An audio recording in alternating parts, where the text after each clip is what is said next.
আসসালামু আলাইকুম। আমরা আজকে শিখব আমরা কিভাবে মাইক্রোসফট অফিস ওয়ার্ডের ডিফল্ট ফন্ট পরিবর্তন করতে পারি।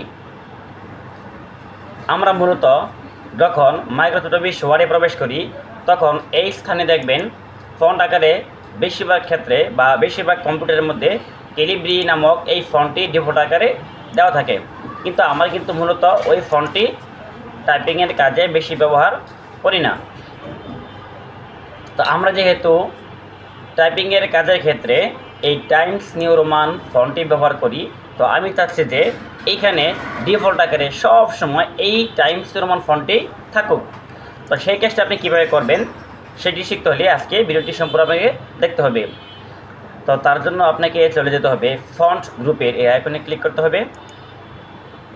সেখান থেকে আপনি দেখতে পাচ্ছেন ফন্ট, এই ফন্টের এই আইকনে ক্লিক করে আপনি চলে যাবেন নিচের দিকে ডাউন করে Times new Roman font style.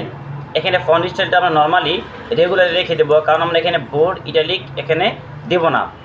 আমাদের প্রয়োজন হলে আমরা ম্যানুয়ালি সেটা করে নিব।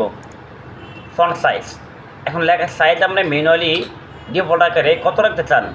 আমরা জানি অফিসিয়াল কাজের ক্ষেত্রে আমরা লেখার সাইজ ব্যবহার করে থাকি 11 থেকে 16, সর্বোচ্চ 18।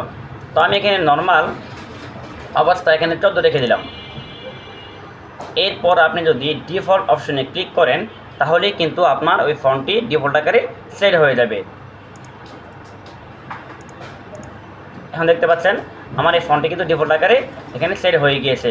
এখন আপনি যদি কেটে আবার প্রবেশ করেন তাহলে দেখতে পারবেন যে আমার এখানে কিন্তু এই টাইমস নিউ রোমান অপশনটি সেট হওয়া আছে।